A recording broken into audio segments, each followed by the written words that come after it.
Breaking news, Nigerians. The harassment continued after the elections. Our houses and shops were invaded.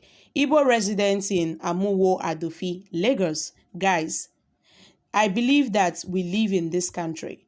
We live in one Nigeria, and I don't see a reason why we have to hurt ourselves, all as a result of a little peanut that might be given to us by politicians whose aim is to turn ourselves against each other.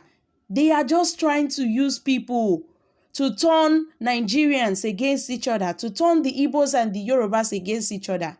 I'm telling you that there is no war amongst the Igbos and the Yorubas. There is no war. But then, you see desperate politicians. They are trying as much as possible to bring chaos, to bring crisis between these two ethnic groups. All as a result of what? Their selfish and their personal gains. Now, I still wonder that even after the elections, these issues still persist in this country. When the elections came, we saw how people were threatened. Igbo people were threatened to stay in their houses.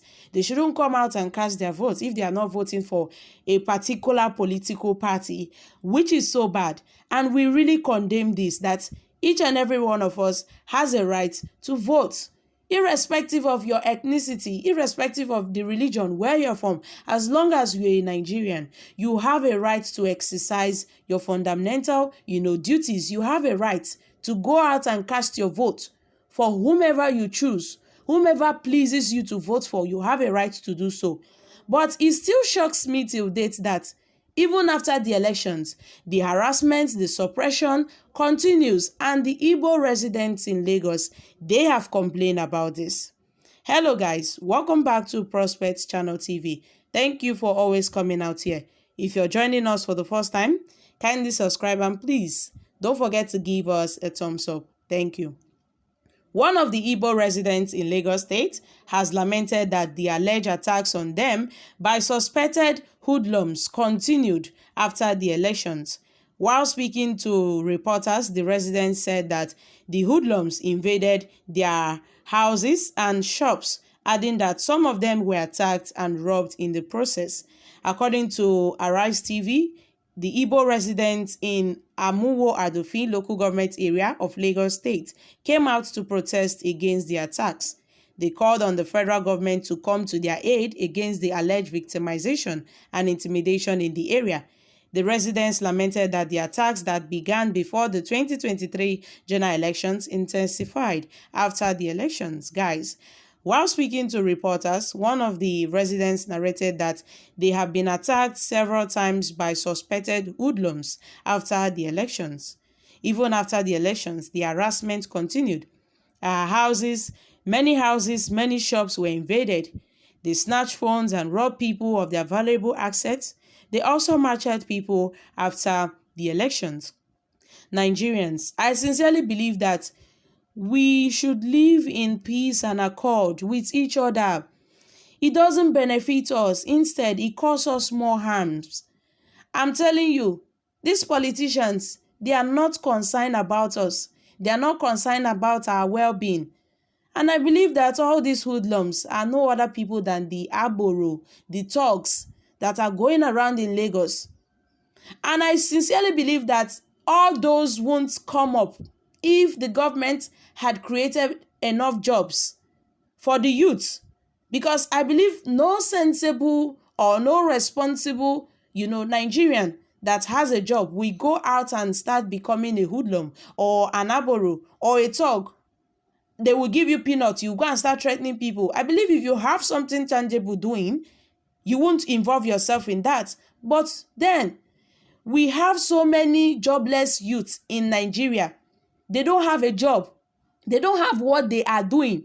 Now, a politician will walk up to them, give them peanuts and say, take this, go and cause harm, go and cause chaos in this particular area, go and do this to people because they have seen this money. As a result of poverty, they will take the money and then go and do as they are instructed. Not because they want to do it, But because of the money that has been offered to them as a result of poverty, they will take this money. But I believe if our federal government have done well for us in this country by creating enough job opportunities, and all the youths, even if it's not all, at least 80% of the youth or 90% of the youth are engaged in something, then I believe all these issues of hoodlums, thugs, and the aboros will reduce. And I can tell you that in Lagos, there are so many aboros in Lagos, all as a result of no job, no employment anywhere. And I really want us to live in peace in this country, because these politicians are trying to incite war. Meanwhile, there is no war. Even the Ohanes in Igbo says, see, there is no war between the Igbos and the Yorubas. But then, desperate politicians are trying to turn ourselves against each other. And when the fight has started, they won't be there. They will be in their homes. They will be in their houses, pardon. They will be taking juice, enjoying their life. Their children are abroad. Their children will not partake in anything that is going on in this country. But then they will look for other people's children that have not gone to school. School dropouts, they will give them money and say, take, go and do this thing. Why? All this for their selfish interest. That is why the Ohanes in Igbo has said, see, Igbos in Lagos, you have to stand up for yourself. You have to be ready to defend yourself. Because if all this continues, then we don't know your fate. So you have to stand up and defend yourself. And I believe that the Lagos state government should be held responsible for all this that is going on in Lagos. Because I can't believe someone will walk up to you and threaten you to leave Lagos. Meanwhile, where you are staying, you paid rent for it. If not the land you are living on, you paid for the land. So you have entitlement to that particular place. Now, why are they trying to tell you to move out for the land that you pay for? Because they feel that you're a threat to them. You can no longer live with them. No, all this shouldn't go on in our country. And I sincerely believe that all this must stop. It won't favor us in this country. Instead, it will bring us more harm, more pain, more damage in this country. And I believe that if we stay together, if we join hands together, we can do more in this country. We can do better in this country. Instead of letting our politicians to use us against each other, it won't do us any good. Instead, it will cause us more harms and more damages. Guys, let us call for peace. Let us call for harmony. Let us call for unity so that we can grow together in this country and build a better Nigeria. And shame those politicians who want to use us to turn ourselves against each other, which is very bad. So guys, what's your take on this? Kindly share your thoughts below the comment section. Kindly subscribe if you have not. Thank you for always coming out here. Bye for now.